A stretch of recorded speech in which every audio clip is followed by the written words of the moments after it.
prioritize important tasks. You have to devote a specific time slot to working on them. This is called time blocking, splitting up your daily schedule into specific blocks of time and assigning a task to that time block. A lot of time can be saved when you time block because it eliminates the guesswork and fake work that happens when you don't have a structured schedule. When you time block, there's no thinking, negotiating, or testing your priorities. It's just grab and go, and you save yourself the trouble of deciding. When you decide ahead of time what you're going to do each day at work, you don't have to waste any time trying to figure it out later or getting caught up in fake work that's not really important. You just say, oh, it's 10 o'clock. That's my prospecting hour. It's time to get on the phone and make my calls. Intentional scheduling will be the key to your success. At some point in your real estate career, time will become both your most valuable asset and your biggest liability. Have you ever looked up from your computer and thought, wow, where did the morning go? And realized you accomplished nothing that you needed to? Time blocking will give you the structure and discipline that you need in order to be in control of your time and ultimately your business. To get started with time blocking, make a list of everything that you feel needs to be done on a daily basis. This can be things like prospecting, role-playing, transactional tasks, phone calls, email, even personal to-dos like exercise, family time, meals, and so on. Then make a list of things that you need to do semi-weekly, 2 or 3 times a week. Finally, make a list of what you need to do once a week. Kids' soccer practice, weekly meetings or groups, anything that you do regularly. The idea behind intentional scheduling is that we schedule the things that are most important to us first. Schedule them at a time when you can be sure that they're going to get done. To help you align your goals with your daily tasks and make sure that your top priorities always get taken care of, we've created the My Perfect Week Scheduler. It's a Google spreadsheet that's easy to edit and that has every hour of your week blocked out for you. Be sure to make a copy for individual use and then save that copy to a folder where you'll be able to find it in Google Drive. You'll notice an instructions tab on the bottom of the document. This tab gives you the definition for all of the available scheduling blocks. To plan out your perfect week, simply use the drop-down menus to assign a task to each time slot. Fill out the form for the entire week, making sure to include the daily, semi-weekly, and weekly tasks that you wrote in your workbook. Keep in mind that this is supposed to be your perfect week. We all know that there is no such thing as a perfect week, but the idea is that you can fit everything that you need to accomplish within the time allowed if you're very intentional with your scheduling. You'll also notice that the My Perfect Week Scheduler coordinates with the activity tracker on the Daily Success Habits Tracker. Once your perfect week is set, use the activity tracker on the DSH to compare what you actually did with your perfect week. Make adjustments if needed, but remember, be ruthless with your time. If you schedule an hour for prospecting, block all distractions like your phone, email, social media, and give yourself the benefit of the whole hour. Let everyone else know that this is your prospecting power hour too. The My Perfect Week Scheduler is for you. It's an accountability tool designed to help you be intentional with your time and stay focused on your most important tasks so that you can work toward your goals. Be sure to factor in some downtime and some breaks as well. Fill out your scheduler and then follow it. Share your perfect week with your accountability partner as well as the goals that it supports so they can help you stick to it. Are you ready to have a perfect week? Then fill out your scheduler and get started. And bam, just like that, each perfect week will get you closer to a perfect business.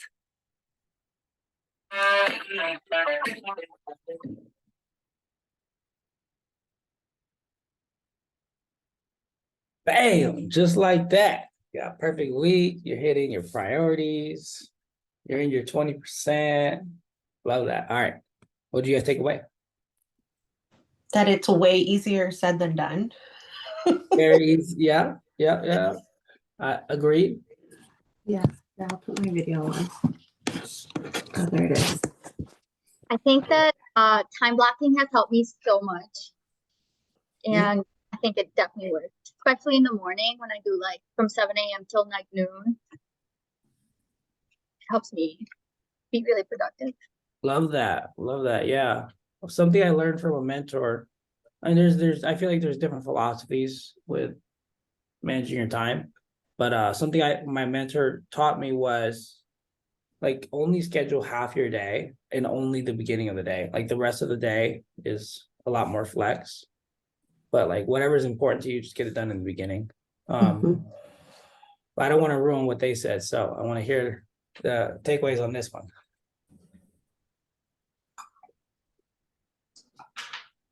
Do you have all your priorities planned out, like prospecting, following up, role play, like? I need to work on my follow-up game. What That's the- specifically? Yeah, What especially right now when Thanksgiving's coming up, I want to do something like that, like Mhm. send out some Thanksgiving messages and like Okay, so what day are you gonna do? wait, what? Sorry. What day are you gonna send out these messages? Let's see. Today. I'm Today? just gonna do it. Yeah. What are you gonna say? That I'll have to actually. I want to prepare that today and have it ready at least by today. By today, okay. Yeah, and then tomorrow morning. And who are you gonna send it to? I have 5 people for sure that I need to send it to. Okay. So I'm telling you, so I can keep myself accountable. No, I love that. Thank you. Yeah. I definitely acknowledge you for sharing your goals. Something that I would, it with real estate, it's like any entrepreneur thing, right? We're always like, oh, we want to prospect, we want to follow up, we want to lead gen, we want to do all these things. But we always set such a general goal that it's not clear enough for our minds. Yeah. So like it doesn't give us a clear path. It's like, okay, I want to drink coffee. Okay, cool. Right? Like you have to get very clear. Okay, I want to send a message to my top 50 who I already have a list for. This is the message I want to send, and I'm going to do it by this time or at this time, whatever that is. So I get super clear. And your message, maybe, hey, ChatGPT, I want to send a message to my top 5 or top 50 or whatever it is. Can you give me 5 examples of a message like this? And then it'll reshape your message, and then you can play the game. And you can run it by maybe Simon, myself, or whoever it is. Like, hey, what do you think about this message? Yeah, that's good. Thank you. Yeah, no, absolutely. Thank you for sharing, because I think that there's someone here that probably needed to hear the message that you're learning. So that's super helpful. Thank you. Yeah, you're welcome. All right. Oh, Lily, I see you in the chat. What, want to add anything? She's creeping.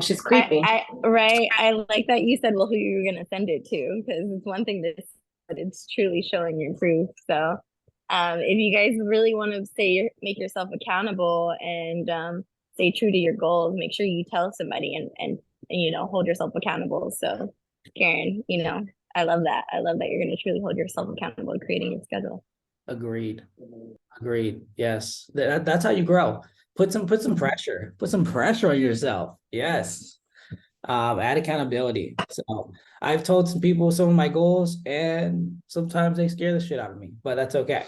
I'm gonna hit them. I want to share something, Richard. Go for it. So yesterday at the Tom Ferry event, he said 3% of people write down their goals and get it done. 85% of people tell people their goals and accomplish them. So he says, who are you going to tell that will make you feel like you need to get that shit done? And how many people are you going to tell? And the bigger it gets, the more you put on yourself. So to get it done. So I like that he said that, because it ties into what you're saying today. Oh, that's Yeah. it. I want to share a little story. Go ahead. Go for it. Just real quick. Go ahead. I'll share. It's real quick.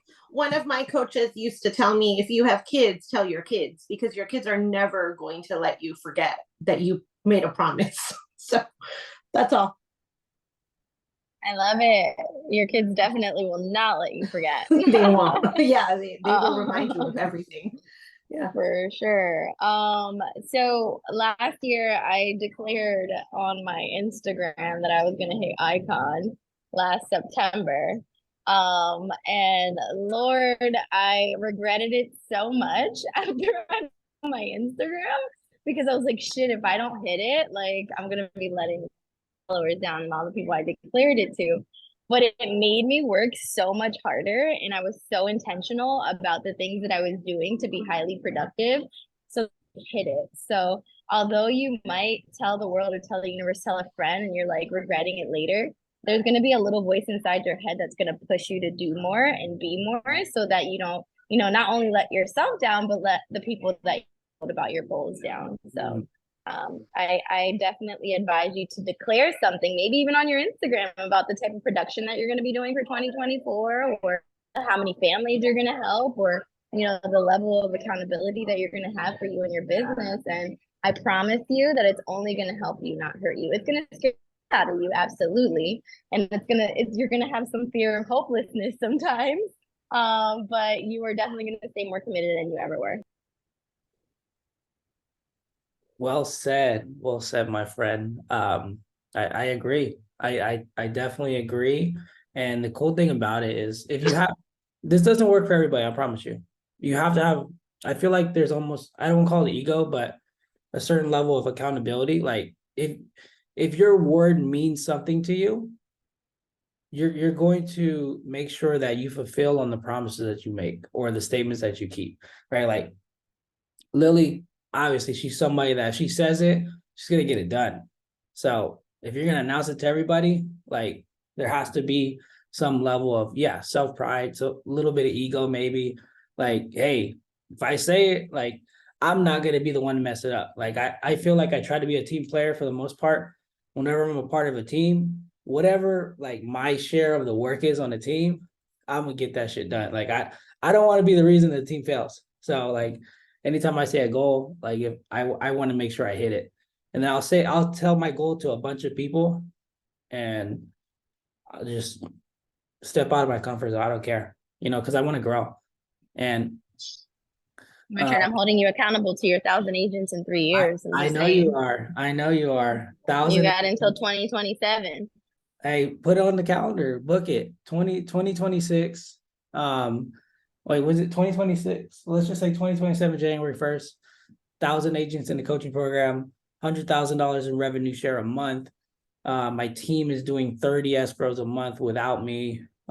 It's expanding by itself, and I'm speaking monthly at gigs, and I'm doing all of this with 25 hours of work.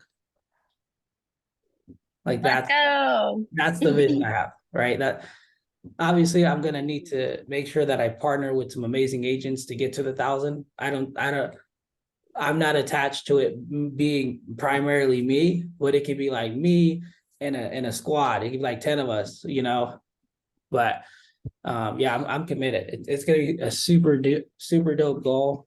Either way, I know I'm gonna stretch.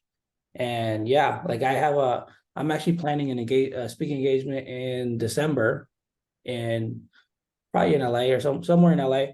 So I'll give you guys details when we get a spot secured. But then I'm also going to go to Utah. I'm going to go to Arizona. I'm going to do one in Vegas. So I want to do 12 events in the next 12 months so I can really, really expand. So I'm excited. That's awesome. I'm excited to hear you speak. Thank you. Yeah.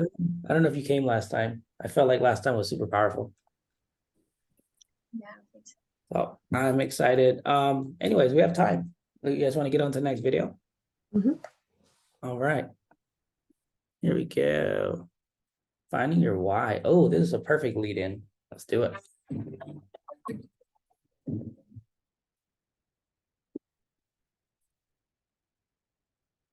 Oftentimes, people get into real estate because they love houses, or they love people, or it looks like an easy way to make money. But those who have years of experience under the belt know that becoming truly successful in this industry requires hard work and commitment. And you're probably not going to be able to stick with it unless you have a really good reason. So you need a clear vision of why you decided on real estate in the first place. This motivating factor, what we like to call your big why, is what will inspire you to push forward even when things get difficult. It's what will help you keep going when you want to quit. It's what will make all this effort worth it. So it better be good. To find your big why, you're going to have to dig deep. The first reason you give may not be your real why. Your true driving cause might be something you haven't admitted to yourself or even consciously realized yet. So you have to seriously ponder what you want to achieve and why. I'll give you an example. If I ask you why you've chosen to pursue a career in real estate, you might say, oh, I just want to make more money, and this seemed like a good way to do that. Really? That's just a surface answer. That doesn't feel like the true why we are looking for. Of course, we all want to make more money, but what exactly is motivating you to go out and make more money? What are you not satisfied with in your life? What will having more money fix? I once interviewed a woman whose goal was to make a specific amount of money. When I asked why, she told me it was so she could be comfortable. It's a surface answer. So I asked her again, why? This time she said, so her family could be comfortable. Another surface answer, but a little better. So I asked her why again. She finally broke down and told me that it was the combined income before her husband left her, and that she needed that amount of cash because she never wanted to tell her children that she couldn't do something because they didn't have the money. To find your why, you have to find your pain. You got to start poking around your life until you figure out where it hurts. Maybe you realize the real reason I want to make more money is that debt is putting a strain on my relationship, and I want to eliminate that financial stress. Everyone's reasons are going to be different. Maybe your big why is that you want the financial freedom to be able to travel and pursue new hobbies and do all the things you want to do instead of being held back by the number in your bank account, or that you want to give a certain amount away to charities. Whatever your reason is, you got to find it and stick to it, because that idea is going to be your fuel for staying on track as you progress through BAM and as you build and grow your business. Here are some examples of big whys from our Workman Success coaches. As you listen, think about your own reasons for being in real estate. Wow, why do I coach? I love helping people create impact and changes in their life that just really create a massive difference for what's happening for them. To be able to guide someone on that journey is incredible. My goal is to impact people's lives and to be purposeful and helpful. It actually helps me be better at what I do. And then on the other side, I really like seeing other people live up to their full potential. I've had a coach in my business for many years. It's been the best thing I've done. And to be able to give that back and see other people succeed because now they've got that sounding board is really wonderful. When you're coaching, it's not about telling people what to do, but to help them discover what they can do, which is really tough when you've been a top producer and you know that if they do this, and this, they're going to make some profit. I think what people are often concerned about is that it's going to be like a boot camp, and it's actually just the opposite. It's a process of understanding who you are, what your successes have been, kind of where you feel your struggles are, and then applying modules of skills that will start you down a course that can end anywhere you want. That's not a canned coaching program. It's not, we're going to do this today and this tomorrow. There are many systems in place and we're going to move at the client's pace. There's lots of solutions that you could come to on your own. It's about having somebody help you know which one to use, why to use it, how to use it. That I think is what really makes the difference. Once you're a client of Workman, you are supported, you're loved, you're protected, you are cared for, you're known by everyone in the company. You get to know other coaching clients, you have opportunity to learn and meet other people, top producers around the country.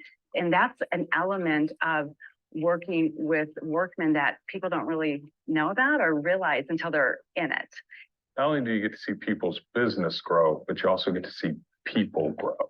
It reminds me of something my mother would say and my grandmother would say, which is people blossom just like flowers. I have a coaching client who had a goal to have 6 figures in their bank saved. They were making good money, but they weren't netting anything. They thought they would hit that 100,000 in the bank in 3 years' time. And they hit it within the year. I had a client who was very concerned about their family life. One of the goals was to go to Paris with her husband. And I said, well, what's keeping you from doing it?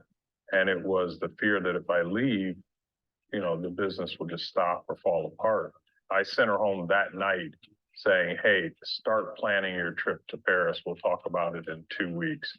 And so we spent the next 3 months preparing the business so that when she ended up going to Paris, she never had to check the phone. She just enjoyed being in Paris. If you have it in your heart to do something special and you want a partner to help you plan that out, to hold you accountable, to listen, to brainstorm, who's either been there, has the tools, who can shortcut that, it's time to hire a coach. The only regret I have in coaching is not doing it sooner. I think it's fairly common that you have a moment of, is this really worth it? Do I want to be doing this? And I'll tell you, if you stick with it, it's worth it. And it kind of changes your life. It's kind of cool. As you're trying to discover your own big why, carefully consider the following questions. Why are you taking this course? What do you hope to gain?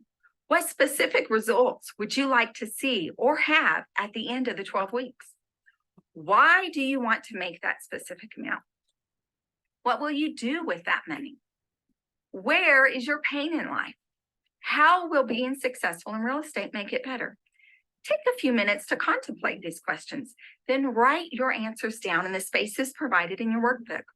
Once you've done that, reread them to ensure that you have truly identified your big why. Have you uncovered the reason you get out of bed every morning and go to work? The reason you are committing to this program? If not, keep digging until you find your true motivating factor.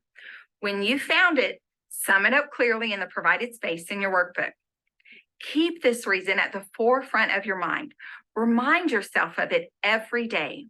Put your why somewhere you will see it often, on a sticky note on your desk, as your cell phone background, or on your refrigerator. You need to see it all the time, every day, so that it becomes part of you. Don't lose your focus. If your big why is strong enough, it'll get you through any hardship in your business, and you'll pull through it more motivated than ever. When hard times come, you'll be able to say, I know why I'm here, and I'm not giving up. And bam, just like that, your big why will motivate you to achieve the success you really want.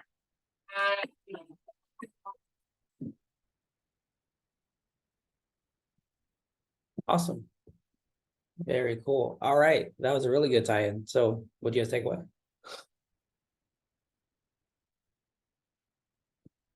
I guess I'll say something. I do think that like the why is like the most important thing. And I think that it takes way more than a few minutes to just sit there and answer some questions. I think it takes some like really deep soul searching, because, you know, we might say, oh, well, I want financial freedom, but like, why do you want it? Oh, because I don't want to worry. Well, why don't you want to worry? Like, where in your life did you, it's so like soul deep.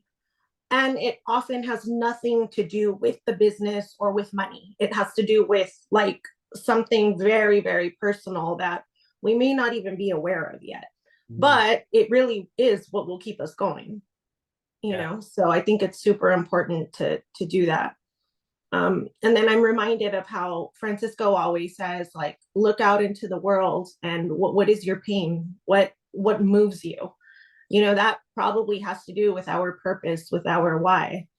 So, you know, we don't have to look out into the world for that. We can look within as well and figure it out. No, definitely. It's a deep answer right there.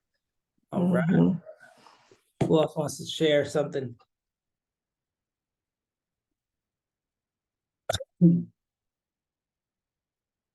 Anybody want to share? I don't know. I carry my goals, like I look at them every single day. Give me 2 seconds. Awesome. I'm gonna update this pretty soon, but like I always have my goals right here inside my planner. I know. I'm old, but yeah, I have a planner. So let's see what Hector wants to share. He's like walking somewhere. No, I'm actually still at work. I was with the patient. But basically, reading that book, Who Not How, and actually, doing this course too, has me thinking of like my biggest like fear of like actually going out prospecting and farming and stuff like that is not knowing like the real estate yet, right? And getting this video we just saw, and then now also reading this book, makes me think of like I should go prospect. I should go, hit my goal of like 50 houses in one part of my city, and another, try to hit another 50 houses in another part of my city. And if they ask me, it's like, oh, how are you going to sell my house, or how are you going to do this? It's like, I just need to start saying like, it's not how, it's about who I have on my side to sell your house, to help you buy a house. But yeah, I mean, this book is changing the way I think about it. And also this last video we saw is also kind of helping me push myself a little bit more and have an actual goal set for myself. That's solid, man. Thank you for sharing. Yeah, I know Hector started reading Who Not How. Super strong book. If you guys haven't read it, that's one of my top 3, I would say, ever that I've read. So very strong. And if you're newer, I would tell you this, right? Let's make it super simple. How many objections can a seller actually give you, or a buyer actually give you? Right? There's 2 ways to find out. Go ask somebody who knows, or go do the work and go get a bunch of no's, and you'll find out really fast. But there's only so many they can give you, right? I think it's probably like 5 or 10. It might sound differently, but they're the same objection. So just imagine if you knew if you knew how to handle all 10 objections, and then the process, the other thing that you said you didn't know, there's a weekly meeting every single week, no matter where you're at with the XP, that the brokers do a contracts class, and you'll learn the process that way. And they also have a library of all those videos recorded.